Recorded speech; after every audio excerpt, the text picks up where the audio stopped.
So we are standing in the Galilee, but we're standing at a very specific and special place. But I'm also with my friend Lior, who I've known for a long, long time. And I'm sure many of you know him as your guide while you came to Israel. He's my sweet friend and his family. He's also a genius, it's true. But tell us exactly where we are and what we're seeing today. Okay, this is a very special place. It's connected to the story that very soon we are about to see the ancient boat that was found here. And remember, have a look on the area here. We are by the side of Ginosar community, and in 1986, a discovery, it's a worldwide discovery, discovered right here, right now the water level are so high, and an ancient boat, a fisherman boat, dated to the 1st century. What does it mean? Dated to the time of Yeshua. And it was found right here, somewhere along the shore that we see it right here. And it could have even been a boat that Jesus knew the family, because the lake wasn't that big, so the chances of him knowing the family, or maybe even being on the boat, but he calls his disciples from here, so it could have even been one of their family boats. You know, Cindy, he knew many of the people here.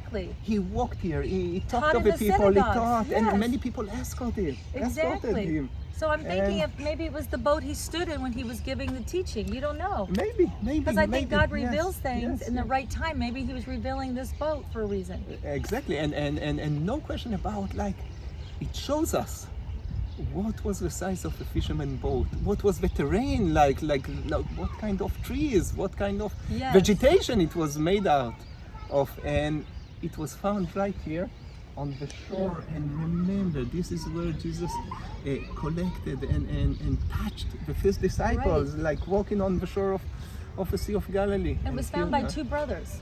They just happened to be walking here and saw a little piece of wood sticking out. And eventually they called the authorities, the antiquities, and it was a big long process. It took several days or day because the water was coming in.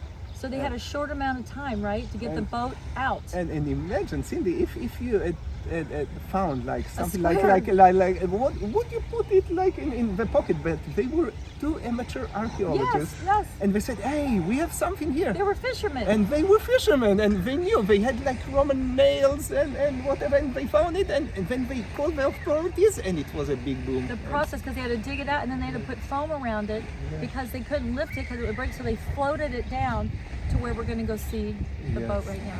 It's right amazing. There. It's beautiful. Amazing and special. Will you take us in there and show us? Let's go. Let's and go. See.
So I'm standing in front of the Jesus boat. The reason why it's called that, because this boat was found in 1986, and it's 100% from the time of Jesus.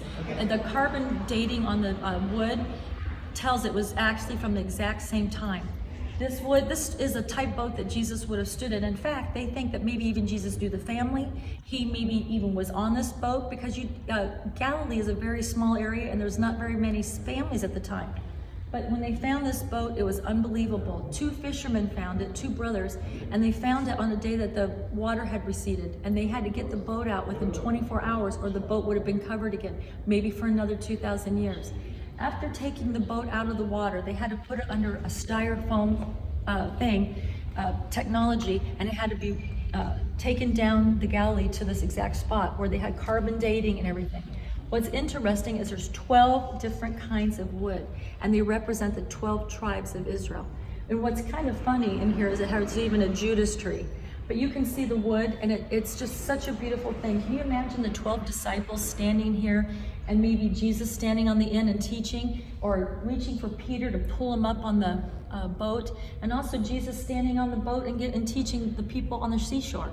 But this is absolutely 100% the Jesus boat that would have been exact same time as Jesus. I think Jesus knew the person that owned this boat. Jesus stood on this boat. That's what I'm going with. Anyway, I hope you enjoy seeing this beautiful boat from the Sea of Galilee.